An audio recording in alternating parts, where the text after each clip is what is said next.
സ്വാഗതം. ഇന്നത്തെ പ്രധാന വാർത്തകൾ.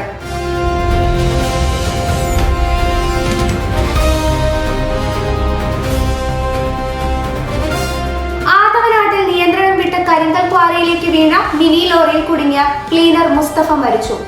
അപകടം നടന്ന് 7 മണിക്കൂറിന് ശേഷമാണ് ലോറി ഉയർത്താനായത്.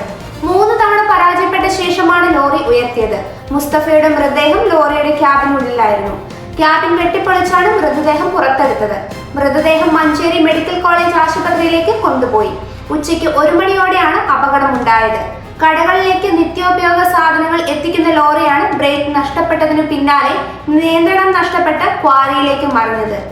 അപകടത്തിന് പിന്നാലെ നാട്ടുകാരും ഫയർഫോഴ്സും ചേർന്നാണ് ഡ്രൈവറെ രക്ഷപ്പെടുത്തിയത്. ലോറി പൂർണ്ണമായും കുളത്തിൽ മുങ്ങിയ നിലയിലായിരുന്നു. കേരളത്തിൽ വരും ദിവസങ്ങളിൽ മഴ ശക്തമാകുമെന്ന് കാലാവസ്ഥാ വകുപ്പിന്റെ മുന്നറിയിപ്പ്. തിരുവനന്തപുരം മുതൽ എറണാകുളം വരെയുള്ള 7 ജില്ലകളിൽ മഴയ്ക്ക് സാധ്യതയുണ്ടെന്ന് റിപ്പോർട്ടുകൾ സൂചിപ്പിക്കുന്നു. നാളെ തിരുവനന്തപുരം, കൊല്ലം, പത്തനംതിട്ട, കോട്ടയം, ഇടുക്കി ജില്ലകളിൽ യെല്ലോ അലർട്ട് പ്രഖ്യാപിച്ചിട്ടുണ്ട്. ഈ ജില്ലകളിൽ പരക്കെ മഴയ്ക്കും ഒറ്റപ്പെട്ട ശക്തമായ മഴയ്ക്കും സാധ്യതയുണ്ട്.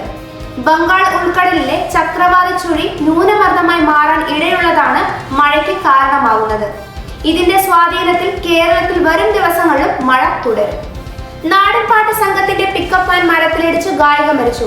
കടക്കൽ ചിതറ മാടൻകാവ് ലക്ഷ്മി ഭവനത്തിൽ ബാലുവിന്റെയും ഷീബയുടെയും മകൾ ലക്ഷ്മി 20 വയസ്സാണ് മരിച്ചത്. രാവിലെ കൊട്ടാരക്കര ഭരണിക്കാവ് പ്രധാന പാതയിൽ സിനിമാ പറമ്പിലാണ് അപകടം. ചടയമംഗലത്തെ പരിപാടി കഴിഞ്ഞ് മടങ്ങുകയായിരുന്ന മൈനങ്ക പള്ളിയിലെ 5 അംഗ നാടൻപാട്ട് സംഘമാണ് അപകടത്തിൽപ്പെട്ടത്. ബവറേജസ് ഔട്ട്ലെറ്റിന് സമീപത്തെ മരത്തിൽ പിക്കപ്പ് വാൻ ഇടിച്ചു കയറി. ഡ്രൈവർ ഉറങ്ങിപ്പോയതാവാം എന്നാണ് പോലീസ് നൽകുന്ന സൂചന. ലക്ഷ്മിയുടെ മൃതദേഹം ശാസ്താംകോട്ട താലൂക്ക് ആശുപത്രി മോർച്ചറിയിലേക്ക് മാറ്റി. ഒപ്പമുണ്ടായിരുന്ന യുവാക്കൾക്ക് സാരമായി പരിക്കേറ്റു. ഇവർ ശാസ്താംകോട്ടയിലെ സ്വകാര്യ ആശുപത്രിയിൽ ചികിത്സയിലാണ്. വിവാഹ വാഗ്ദാനം നൽകി പീഡിപ്പിച്ചെന്ന പരാതിയിൽ ഇൻസ്റ്റഗ്രാം വ്ലോഗർ അറസ്റ്റിൽ. തൃശൂർ താനീം സ്വദേശി യദു ഗിരീഷാണ് അറസ്റ്റിലായത്. 3 യുവതികളുടെ പരാതികളിലാണ് അറസ്റ്റ്. അന്വേഷണത്തിൽ 15 യുവതികളെ ഇയാൾ പീഡിപ്പിച്ചതായി കണ്ടെത്തി. ഇൻസ്റ്റഗ്രാമിലൂടെ പരിചയപ്പെടുന്ന പെൺകുട്ടികളുമായി സൗഹൃദം സ്ഥാപിക്കുന്നതാണ് ഇയാളുടെ പതിവ്. പിന്നീട് ഇവരുമായി അടുപ്പം സ്ഥാപിക്കുകയും ശേഷം വിവാഹ വാഗ്ദാനം നൽകിയ ശേഷം പീഡനത്തിന് ഇരയാക്കുകയായിരുന്നു. കൂടുതൽ പരാതികൾ യദു ഗിരീഷിനെതിരെ ഉയർന്നു വരുന്നുണ്ടെന്ന് പോലീസ് അറിയിച്ചു. യുവതികളുടെ നഗ്ന വീഡിയോ ചിത്രീകരിച്ച് ഇയാൾ ഭീഷണിപ്പെടുത്തി പീഡിപ്പിച്ചെന്നും പരാതിയുണ്ട്. യുവതികളിൽ നിന്ന് പണം വാങ്ങിയതായും പരാതിയിൽ പറയുന്നു. IT ആക്ട് പ്രതിക്കെതിരെ കേസെടുത്തു. US president Donald Trump India അടക്കമുള്ള രാജ്യങ്ങൾക്ക് ഏർപ്പെടുത്തിയ അധിക തീരുവയും പകരച്ചുങ്കവും റദ്ദാക്കി US സുപ്രീം കോടതി.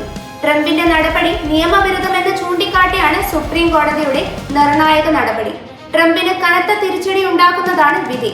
ദേശീയ അടിയന്തരാവസ്ഥകളിൽ ഉപയോഗിക്കാൻ ഉദ്ദേശിച്ചിട്ടുള്ള 1977 international emergency economic powers act ഉപയോഗിച്ചാണ് ട്രംപ് തീരുവകൾ അടിച്ചേൽപ്പിക്കുന്നത്. ഇത് അധികാര പരിധിയുടെ ലംഘനമാണെന്നും സുപ്രീം കോടതി വിധിയിൽ പറഞ്ഞു. ഇതുപോലുള്ള ന്യൂസ് അപ്ഡേറ്റുകൾക്കായി വിപ്ര ന്യൂസ് സബ്സ്ക്രൈബ് ചെയ്യുക.